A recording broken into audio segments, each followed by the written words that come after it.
the guarantor system, which hitherto allowed a registered voter to vouch for the citizenship and age of prospective applicants, will no longer be relied upon as part of our registration exercise. The reason is that over the years, the guarantor system has presented us with several challenges. Unfortunately, we were unable to discard it much earlier due to the absence of a national identification card such as the one issued by the NIA. The challenges with the guarantor system are twofold. First of all, it opens the door for registered voters or guarantor contractors to guarantee and vouch for persons who are less than 18 years old. Secondly, it allows these guarantors to vouch for persons who are not citizens of Ghana. Such unqualified persons, usually minors and foreigners, use the door of the guarantor system to try to get onto our register. Mr. Speaker, it is important to note that to rid the register of minors and foreigners in the year 2020, the Electoral Commission established the District Registration Review Committees, which worked for several days and weeks in all districts to expunge the names of minors and foreigners from the register. We were able to successfully expunge close to 40,000 minors and foreigners from the register during the registration exercise. It has been argued that this number is not significant, but we beg to differ, and we refute the argument and state that one unqualified person on our roll is one too many. In short, it is possible to have these 40,000 legal persons determine the future of our dear country, and collectively, we must not allow this. I must add that the work of the District Registration Review Committee came at a huge cost to the nation. It was unnecessary, wasteful, and time-consuming. I think that the biggest conversation in the room was the issue of, does the finance minister commit to providing the resources for the NIA to have the cards released? And for me, I think that was the major conversation in the room in terms of, okay, if there's a commitment from the finance ministry to provide the resources for NIA to do its work, then we won't have any challenge. And again, the EC was very clear that they actually reckon that maybe they're going to register maybe 500,000-600,000 people in a year. And they reckon that maybe these people already even have NIA cards. So we're going to be dealing with a very small number of people who would have to acquire the NIA cards to be able to do the registration. Unless, of course, there's other people are reading other meanings into the motives of the Electoral Commission. I'm struggling to understand where the issues are. I totally disagree that the EC made a strong case. Now, from their point of view? Yeah, but from my point of view, they didn't make a strong case at all, you know. And the issue really is whether or not, at the end of the exercise, some people who are qualified to vote will be disenfranchised or not. And the only assurance we have that things will be done properly in order to ensure that those who are eligible to vote can vote is an assurance from the finance minister that he will make money available, you know, to pay for the NIA's indebtedness, and therefore make sure that the NIA cards are readily available for those who want to register. Now, what is that assurance? What assurances haven't we been given by the finance minister before, which turned out to be just nothing? You understand? First, it is surprising to note that the Electoral Commission and the National Identification Authority and the Ministry of Finance, they are calling on us to accept assurances from them and to, based on those assurances, pass a constitutional instrument. The Speaker, we can't accept that. They have said in their own submissions that there's a long way from now to the next election. We contend that first they should go and solve the problems they are aware of first, and then they will bring the CI for us to consider. But until that time, we can't take assurances and use those assurances and make a law. No way. Mr. Speaker, we cannot take assurances as the basis for us to have a Ghana card. We still have time. Let them go and solve the issues relating to the issuance of the Ghana card first. Until then, Mr. Speaker, we are sorry to say that we cannot be part of that. Evidence of citizenship can be that my parent, I was born Ghanaian by birth. I did not have to choose to be a Ghanaian. My parent gave birth to me as Ghanaian. And so my parent must have the right to vouch for me that I'm a Ghanaian. Must have the right to vouch for me as a Ghanaian, and not only using national identification card. The Speaker, passport can be another identification for identifying me as a Ghanaian. And so it is wrong for the National Electoral Commission to say that they are using only the Ghana card. The Speaker, our position is simple. To start with, they cannot use only the Ghana card as the basis of registration. They cannot. And if they will have to use the Ghana card as the basis of registration, we demand an independent verification of the numbers that the National Identification Authority has put out there. Independent verification. Because, the Speaker, we can't vouch for these numbers. We need to go to our constituencies to find out whether the numbers they are giving to us are adequate or not, for us to reconcile those data. And it is only right for us to request for an independent validation, so that an independent body will say that, yes, Ghana has reached the time that we can use Ghana card as the sole identification for registration to vote. Well, from my opinion, I don't think it's right, because it's not everyone that has a Ghana card, and it's been long since they also took actions to let people go and register for Ghana card. So in my opinion, I think it's not right. They will have to, if they are only going to, open places for people to go and register the Ghana card, I think that will be better. But since it's not being done, I don't think it's the right thing. I'm a part of Ghana card in the crown. Me cry me jina crown. Me dear my. Me call so now. I'm family dear mommy. Intimidate me when they say enka ID card na to a bank. Ghana card ni dey nye because bebre nye bi. Me sister say oh yeah, you dey kan ye kwan sam me. Me kwa me nya me dey bo no kra ne dey mbae. Nti bebre nya ye nti ye the Ghana card ya e be e confusion bebre be nam. Nti ya pa o ma chop. Yemfa ID na emfa vote na peace mbra. Ghana card we can use to vote because I know the Ghana card, it's not our this thing, it's not our voters ID card we go use to vote. So I can't accept that thing. I can't accept, yeah.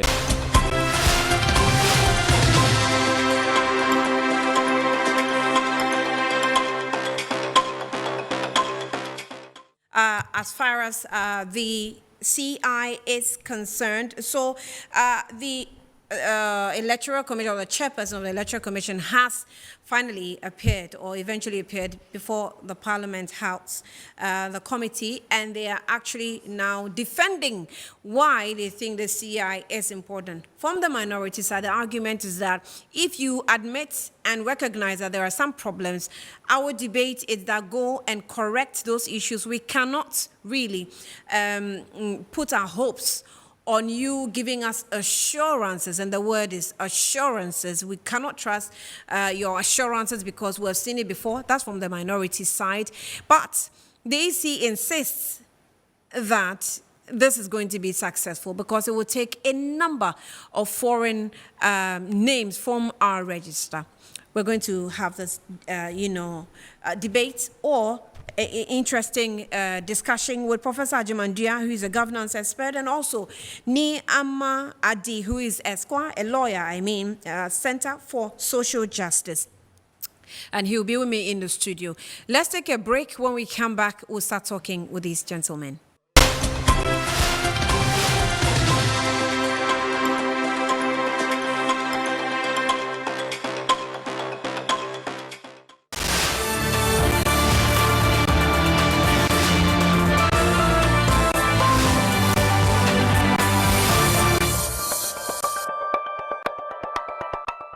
Welcome back to the program. It's Good Afternoon, Ghana, and I've been joined in the studio by Niama Adi Esquire, and he is with the Center for Social Justice. He joined me in the studio. You're welcome. Thank you very much. Good afternoon to you. Good afternoon to right. you too. So we will also be joined later on via Zoom by Professor Ajimandia, governance expert, later, and then we'll have his take on the arguments or debates that's ongoing now on the news here.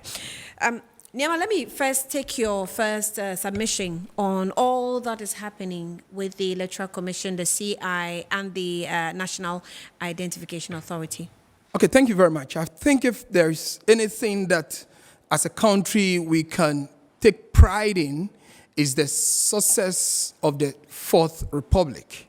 That since 1992, we have had an uninterrupted electoral processes. So, as a country, we can all take pride in that.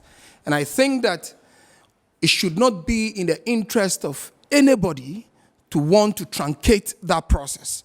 And therefore, there's the need for sober reflection. There's the need for all of us to come around the table and look at a possible way forward in order to make the progress that we've made so far in the 1992 Constitution, because that is the path that we've chosen. And we all want to follow that path successfully going forward. Yeah, I bet to differ when you say that in the Fourth Republic we've had an uninterrupted electoral process. Well, how do you explain that first before I? To say that if you look at what is going on now, the raging arguments that is going on now, and the assuming posture of the EC to continue with what she intends to do or what the commission intends to do, is what I'm saying, that we shouldn't see that thing. I mean, there's a very fine legal article which talks about the posture of a judge before the delivery of judgment. And if I liken that to what we're seeing of the EC, then you want to say that it seems there is a certain intention. That is why I'm saying that we shouldn't do anything that would interrupt the smooth process of elections that we've had, which means that we've gone to the polls every 4 years since 1992, and we want to see that happening. So, I mean, when you use the word success, I've seen an electoral, if for nothing at all, I've seen an electoral process that has denied a group of people in a particular area a member of parliament. And for getting to 8 years of governance, these people have been denied their rights of being a part or being given a part of the Ghana cake. So how do you describe that as successful? Okay, good. So that is the Sal case you're referring to. Right. Okay, so that's a small part of the bigger success that I'm talking about. My reference to success is got to do with we going to the polls every 4 years since 1992. So the large majority have had the opportunity to vote. And if we pursue what is happening now with the new CI that the EC have laid, then we're going to have a divided country, because the minority is stiff on its position that, look, this CI does not serve the interest of the country at this stage. And we'll get into that when we go on with the discussion. So I'm looking at I say success in the bigger picture of majority of Ghanaians getting to go to vote without an interruption in that process. Yes, SAL happened, which no well-meaning Ghanaian should be happy with. And I think that the correction must be made speedily. You would expect that by now, that correction has been done. But we've not gotten to finality on that issue yet. Okay? So yes, it's a genuine concern, and we would wish that that correction is made. But a success in the bigger picture, because SAL is one case. We don't say it should be thrown away. Yes. Okay, Prof has joined us. Prof, you're welcome. Good afternoon to you. Hello, Prof Ajimandia. Okay, kindly unmute. Yeah, I think. I hear you. Great, Yes. I can hear you. Thank you for joining us. I'm in the studio with Niamadi, who is a lawyer and from the Center for Social Justice. So he was making in his opening remarks that in the Fourth Republic, Ghana has had an uninterrupted and what you can describe as a successful electoral process, which I had my own, reservations about that. Do you agree to what he said? To some extent, yes, because truly, since the Fourth Republic, we have had, 6 elections or so. Of course, there will be conflicts here and there, but in the end, we succeed in changing or retaining a government in power. So in that respect, I think Ghana is respected around the world as having a successful electoral democracy. That doesn't mean that during electoral processes we don't have serious challenges, including killings and violence and all, but in the end, we have been able to sustain the progress of our democracy.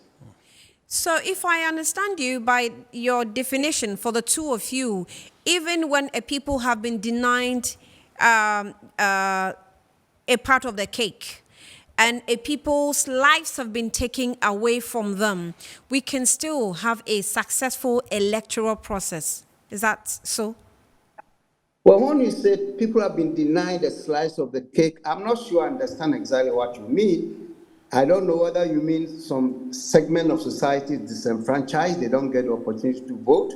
Mm-hmm. Some people are refused access to the voting area. If that's what you mean, yes, I'm referring to the Sal case where some people still don't have within the voter area, where some people still don't have a member of parliament representing them. I don't know which district they're working under now, but as the situation can have it. Yes, certainly we have been very unfair to areas that for technical reasons have not been able to participate in our elections. The area that we just cited, I think it occurred in the last election, and I think we need to rectify that as soon as possible, because every eligible Ghanaian must have access to the process to express himself or herself in the political process. So I do agree with that. But you see, it's not helpful to pick on one isolated case, as sad as the case is, mm-hmm. to discredit the general election that makes it possible for us to produce our leaders. Mm-hmm. That's why I said that in our past elections, unfortunately, some people lost their lives, some people got violated in all kinds of ways. There were reports of even some little riggings here and there. But the fact is that in elections, in all democratic societies that I've seen, you are bound to have those kind of things. Not that they are acceptable, but human nature being what it is, you are bound to have some isolated incidents. Look, I've watched elections in about 15 different countries in Africa, and I know that compared to what we have, ours is relatively speaking good. I'm not saying it's good to go on with that. We need to work harder to ensure that our elections have integrity. No doubt at all about that. But I think overall, one cannot dispute the fact that despite those serious challenges, we've been successful in retaining or displacing governments through the ballot box.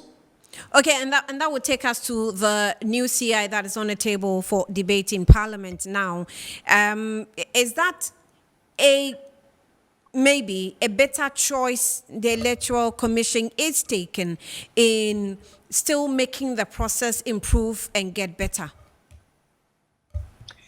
It's a very interesting development that we have. As you well know, since the beginning of our Fourth Republic, efforts have been made intermittently to improve the process. You remember, when we started this process back in 1992, we were using opaque ballot boxes. Then there were some concerns leading to the adoption of transparent ballot boxes. Mm-hmm. We started without even pictures on the voters register, and yet we came to a point where we thought adding pictures will improve the process, so we have picture IDs. Now we seem to be progressing with this idea of having a national ID, and I think in the thinking of the Electoral Commission, if the national ID is successfully undertaken, it enables the electoral process to also be enhanced because the ID has these biometrics, and therefore maybe the integrity of this particular card would enhance the electoral process. I think that's what they're trying to do. But of course, in everything that any institution will seek to do, it's important that they reach consensus with all stakeholders, because nobody can claim perfection in any of these processes. And therefore, if in fact the opposition think there's something wrong, it's important for the Electoral Commission to have a good hearing and bring all stakeholders together again and see how best they manage it. But I think it won't serve any useful purpose for any of the parties to be intransigent in terms of what they want. I think what is important, what civil society would like to see, is that all these bodies sit down and find the best way out. But the idea of improving it with a better card is not a bad idea.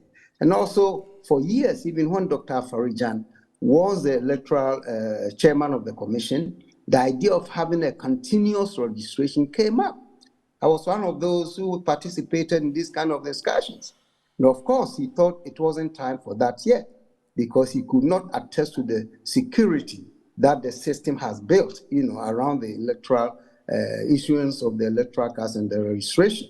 But now, if we think that we can come with the idea of continuous registration, that in itself will solve the problem of these 4-year registrations where we encounter so many difficulties.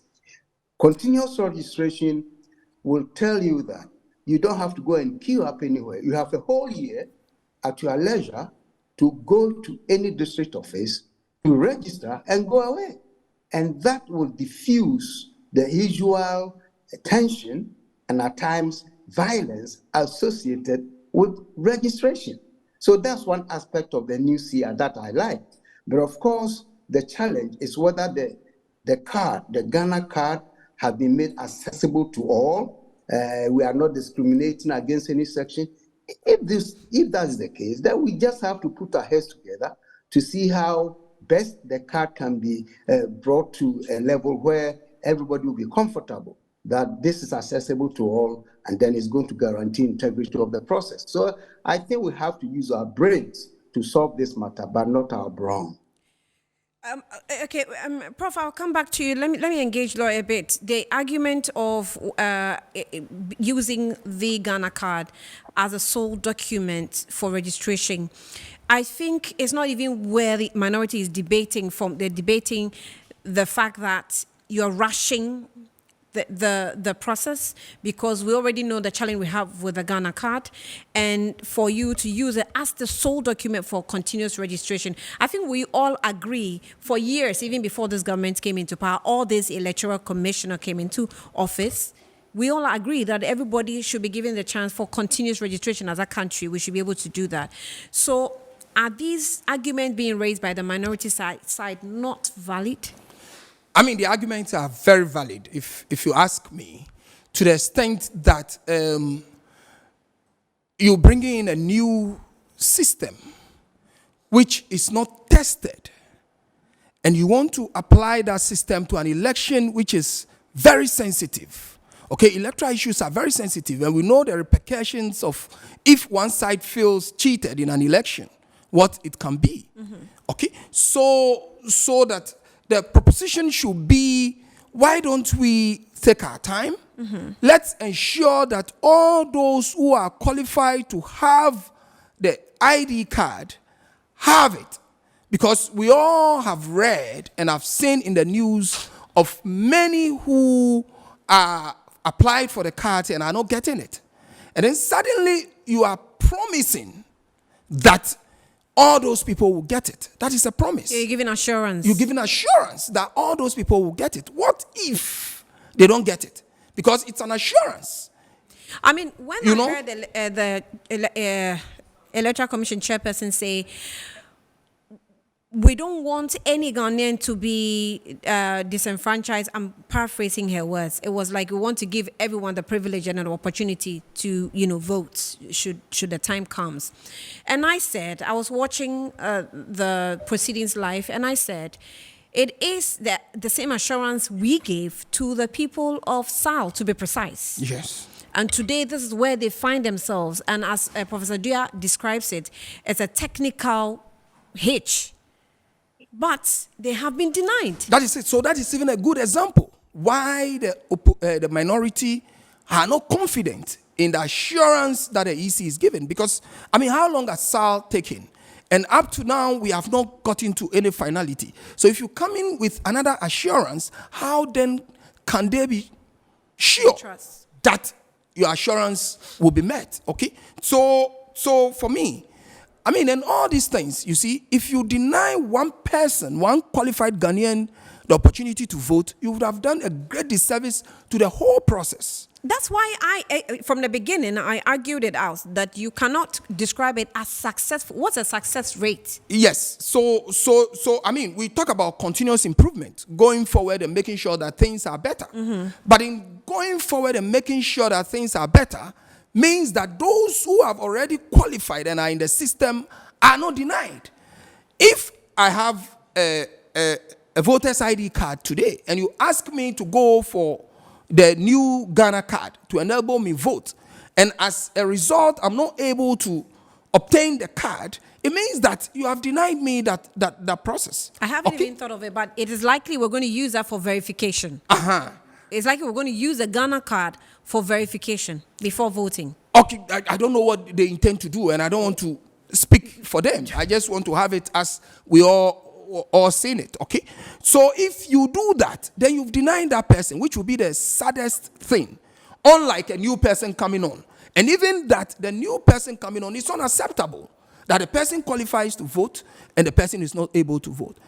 And this is the thing, the Ghana card, per what we are told, should be issued towards 16 years and above. Okay? So that as we sit today, any Ghanaian who has obtained 16 years should be able to have access to the Ghana card. Okay?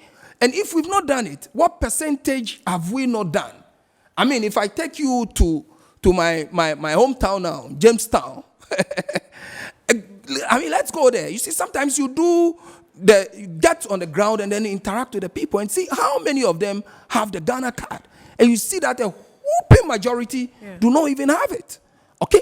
So are you going to tell me that you deny all those people the opportunity to vote? Or when are you going to do it? When we know that our systems here does not work 24 hours. I mean, if somebody has to go to work and you tell him to make time off his working hours to go queue for Ghana card and not go to work, which employer will be happy with this? 1. 2, in other advanced societies, this thing would have been online. So you go online, you apply for it, and then when you have to take your biometric, just like we do for passport, maybe you show up in person, 5 minutes, you take your biometrics, you live there, and then you are told to come for it.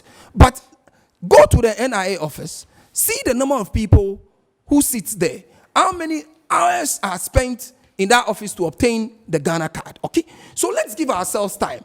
It is a good thing, okay? And we need not to rush it. Let's give ourselves time. Let's make sure that every qualified Ghanaian has the card. Then we can move to the second phase of its usage. I keep asking the question. The same EC oversaw the last 2 elections that we had, 2016 and 2020. And we used a certain process, which she supervised to those 2 elections. And we are here today. What has changed so drastically that all of a sudden we want to move away from all that and start something new that we are not so sure whether we're going to attain the desired result. But, I mean, to be fair to her, if you use, for example, the guarantor system that we used in the previous elections, that was a process we're going through maybe to attain the registration card, ID card or the voting card. And NIA is using the same guarantor system in attaining the Ghana card. Maybe it makes sense removing one of this guarantor system from the whole process because it makes it longer, it makes it more cumbersome, but this will make it easier, no? Yes, but that's the point I'm saying again, that, you see, I don't want to go on presumptive, I assume. I don't want to talk on assumptions. I want to speak on what is before us, what is happening now. And I'm saying that as we speak now, we have a database of those who participated in the last election. Right. That database is there. Right. If you want to do a cleanup exercise, that's fine. But we just don't. don't. We want to assume they are credible. Yes, you want to assume they are credible. If we have some Ghanaians who are now qualified to be added onto that database, let's look at that one, because that is very less to do than pushing the whole lot away. Whilst we continuously issue the Ghana card until that time that the Ghana card is fully issued, and we know that what is left to be done is just a walk-in, and then we have that continuous process, okay? But to say that you want to do it all over, that is where I have the problem. And to try it for the first time, it is problematic. I mean, we can rely on what we have. If you do the cleanup, if that is what it is, and you do the cleanup, at least we have something that has worked for us, tried and tested, than going into the unknown. And if the outcome turns out not to be what it's supposed to be, where does that leave us as a country? That is why I started by saying that we've had every 4 years since 1992 to vote. No matter the difficulties, we've gone through it. But it is not as what is being put on the table now. Okay? And also where there is no full disclosure. Because don't forget, when we were doing the last registration, which was also a biometric registration in a way, the last election registration was a biometric registration in a way. When we got to Ashanti region and Eastern region were the last two regions where we had citizens registered, I mean qualified to vote registered. And at that point, if we recall, they told us, the Electoral Commission told us that they had then procured some biometric machines. Right. And then those machines came in late when it got to those two regions. So at that point, all the machines had arrived, and they had a lot of registration in those two regions. And if you look at the results of the elections, it clearly shows that They had a direct impact, which is positive to the ruling government, okay? So if those beliefs and those doubts are there, and I'm sure it will guide anybody, because as we say, we have to look back in order to look forward. So if these things have been done, okay, how then are you sure that starting a new process, we don't start hearing new things? Okay, so it's the doubt, it's the trust that is not there, and particularly for a new system that has the tendency to create problems. I think that is what the problem is.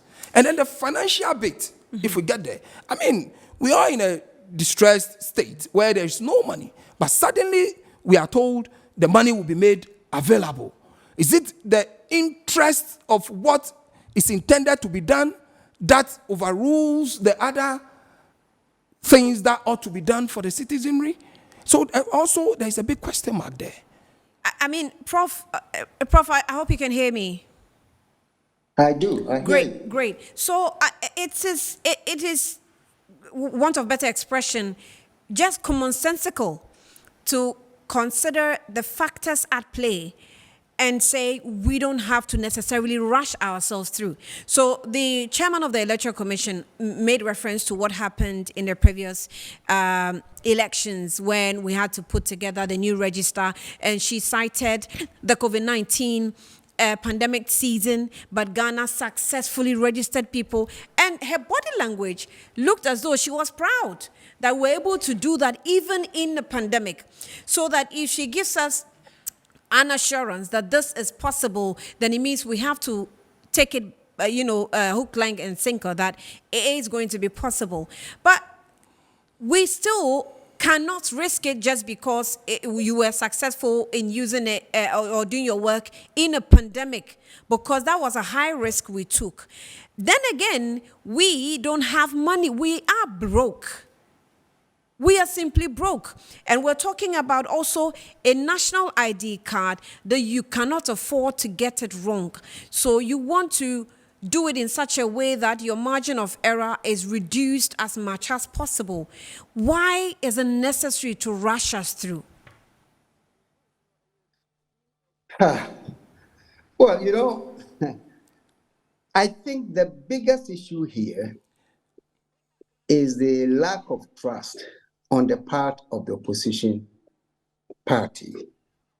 Because we know that since this last election, there have been many sore points in the relationship between the Electoral Commission and the party. In fact, in many ways, issues have been personalized around Jane Mensah, if you follow the debate over the years. And I think the biggest tragedy was for the NDC not to be part of the consultations with the EC between 2018 and I think August 2020. And if you read the press release by the NDC this morning or yesterday, not sure when, they indicate that very clearly that they were not part of the decision-making processes. And for me, that is the key to the dilemma we are facing. Elections require transparency in all its dimensions. And that's why in Ghana, since we started this process the fourth time, 1992, and after the 92 elections, this idea of IPAC was created, where all the parties will have a common platform to interact with the Electoral Commission. Unfortunately, that IPAC seems to have fallen apart. As a result, and for all kinds of other reasons, the NDC was isolated from this process. That is the key. I believe strongly that if the NDC had been part of the discussions between 2018 and now, I'm not sure this would have been a problem because they would have understood, and whatever whatever concerns they had, I'm sure they would have brought it to the table for all heads to brainstorm to find a way out. So I think the key issues here is how we bring back trust between these two sides. All right. Now, are we rushing it? I think for the reason that the NDC has not been part of the process, it's clear to them that we are rushing it. Because if they have been part, as I said just now, these matters will have been resolved. So now also, we do have a problem. And now the NIA is trying to kind of give us some explanations. I didn't know that thousands of the cars were held up in a warehouse only because we didn't have money to pay. Okay? Right. And I didn't know that the NIA was cash-strapped, and therefore certain things they should have done, they couldn't do. If that's the reason, and now the government is releasing the funds, is it possible for the NIA to give the ample opportunity for all citizens to have access to the card a year or so before the elections? You see, if these assurances are real and they can be given, then I think a major concern of the opposition party will have been solved. Because the issue is whether all Ghanaians will be covered by the card so that they can use the card as the sole documentation for registering for the elections. Okay? We are not going to use the card to vote, but you need the card to register to vote. You see, that's what the problem is. Previously, you needed a passport and then the guarantors, as you mentioned, but you know, even the issuance of passport has problems. Then again, don't forget that in all these matters, we don't even talk about the responsibility of citizens. You see, when the government opens a window, it's like we witnessed with the MTN SIM card. When the government opens a window for 1 year to go and do A, B, C, D, as citizens, if we are led, we also have a responsibility to respond. But Prof, let me yes? Maybe I sit here to speak for citizens for a moment. Sure. When government issues a directive and expects the citizen to play its responsible role, government must ensure that the citizen playing this role is playing it in the most easiest manner and not to go and queue in an office for 5 hours, 6 hours, sometimes 3 weeks, MTN will tell you the system is down. I have gone through that experience. And don't give me a responsibility where I am more like even sacrificing the time for the nation just to get my CHIM registered or to get a Ghana card. If you go and see the number of queues at the NIA office, it's not the responsibility of the citizen to ease the system up. So sometimes it's difficult to even blame the citizens because of the system that has been created that's not making it possible for someone whose mother is sick at home and she's the only person taking care of her, and because of Ghana card she has to leave the mother for 6 hours just to get a Ghana card or register a SIM card. Look, I'm not blaming citizens, but I will tell you, if one day you were sick and you couldn't make it, the window was not for one day, for whole months. And you cannot say your mother was sick 6 months. And even if your mother was sick 6 months, no matter how wide you open the door, some citizens will not have the opportunity to do. But that is not to blame the citizens. The point I'm making is that it seems to be a characteristic of the Ghanaian also to take things for granted.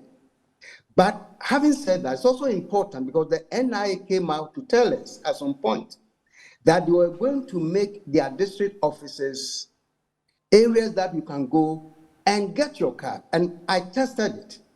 I went to Ejisu, my hometown.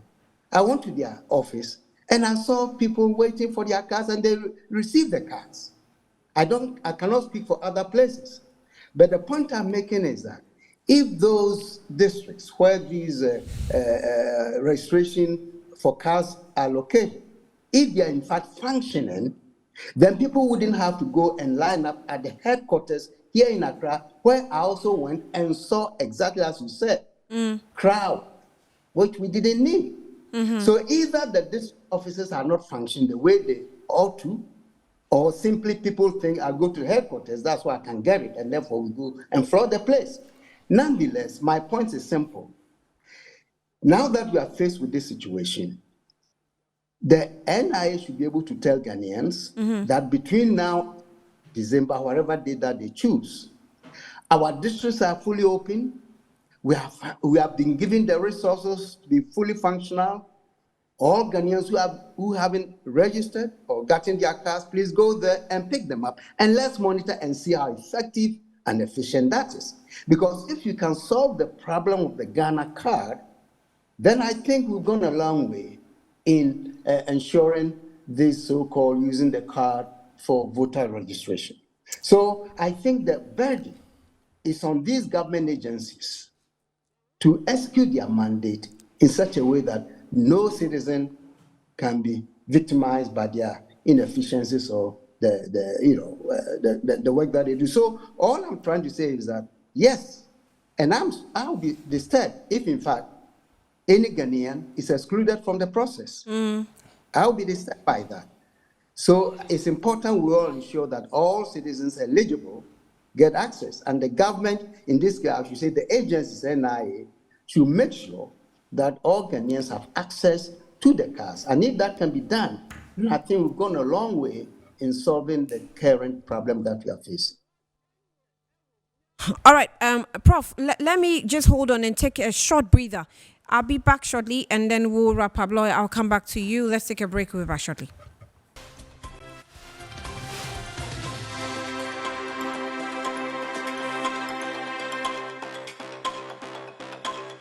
All right, you're welcome back. Good afternoon. Ghana is on now, and we're discussing the issue of the CI that the the Electoral Commission is seeking to use the Ghana card for our sole document for continuous registration. Lord, let me come to you now.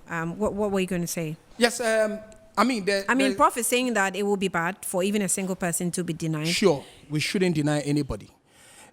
But you see, there's a big technical question, and as somebody who is so savvy in IT, I want to find out, because I have not heard them address the issue, whether on the voting day when you present your card, just as we have the voter's ID card, it is your picture and your ID number that is checked, okay?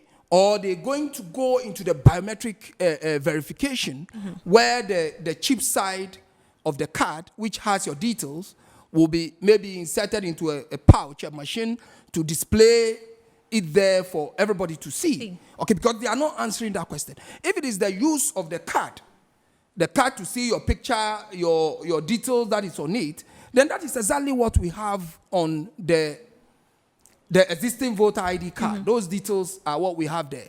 But if they're going to go into the biometric verification, where you tell me that when I bring my card, you insert the card into a machine, and area, review my biometric data. And review my biometric data to the view of all the polling agents, etc. there, then that is another discussion to hold.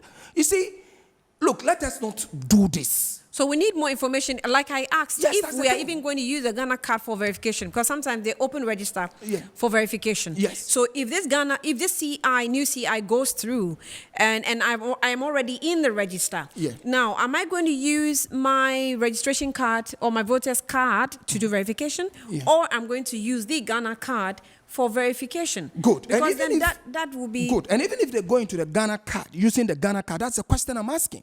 That are they going to use the card as any card, ID card, where your picture, your name, and your ID number, or they're going to use the chip side to tell us what the biometric verification is? Right. Because that's the big question to answer. Right. And if that is what it is, then that is also another thing that we need to look at, that the technical bit that we need to look at. Okay, in election days. So there is so much. Let us not try to experiment a complex situation which we've not had our hands around it. Right. Okay, let us not. Edward Dugbaja on Facebook says that Prof Ajimadua, let us be honest with ourselves. The 2020 elections were not conducted properly. Vigilante groups were used, collation was not conducted properly, and I believe that no party won the elections. The Electoral Commission doesn't listen to anybody. We cannot be running these intransigent system leading us into bankruptcy and IMF and all the time. You say, Edward says that the main purpose for the EC is to disenfranchise many Ghanaians. I don't know if the EC will have that purpose. I cannot vouch for that. Also, James says that advertisement, okay, I have all right, this one. Prof. Sajiman, we know, okay, this one, I'll skip it. If you send your messages, please send it clearly without any attacks. This one says that from General Ortega, says, Annie, the EC is saying registration with other documents and guarantor will lead to minors and foreigners on the electoral roll being removed. But same can be used to acquire the Ghana card before registration without minors and foreigners acquiring the card. What kind of logic is this? Jane Mensah should not insult our intelligence. You say, from General... okay, this one says, good afternoon, Annie. The EC under Jean Mensah is a threat to our democracy. We, with this, her posture, on the way she shows her bias to the largest opposition party, doing everything possible to frustrate the NDC, but she will fail, inshallah. Alhaji Haruna from Ashaman sent that in. Prof. Hello, Prof. Yes, I'm here. Okay, great. So we're wrapping up just in a few minutes. The deputy EC chairman said something. He said, we're not backing down unless there is force majeure. How else, I mean, could an officer working with different stakeholders be so stuck to his position? If in fact he's saying that, I can tell you it's a wrong approach to solving the problem. It's a very wrong approach because you don't know what's happening tomorrow. And it may not have been force majeure, but other things may come on and you have to just change your ways. That's the truth about nature anyway. So if he's saying that's unfortunate, I think the EC should have an open mind.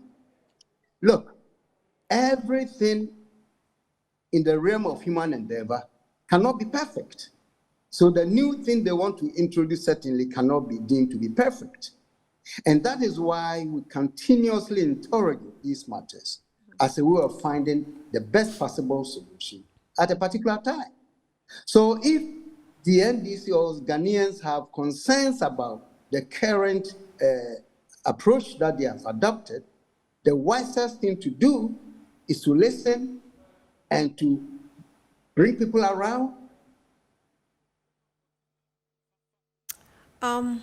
Have I lost Prof? Yeah, we lost him. Okay, I have. Let me wrap up with you. Okay, I think his Zoom is off. Let me just wrap up with you. The minority is asking that all these issues that have been raised with the acquiring of the Ghana card, it should be corrected before we will accept or admit the CI. Are they okay? Are they correct? Yes, I think that is correct. But not to say that before they will admit the CI. Because like I said earlier, there are other teething problems, questions that we need to ask. I mean, today you are there, your bank says that you need to update your records. And then you send your Ghana card, because that's the only acceptable form of identity. And all what they look on the card is your picture and then the card details. I'm saying that we've not gotten to the biometric verification. That should be done, because the chip side of the card, I mean, what is the essence of the chip side of the card? That is what contains your details that corresponds to the server sitting somewhere which has a database of all the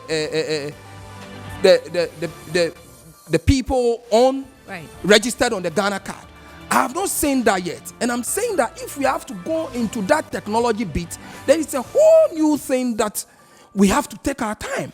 Right. Okay?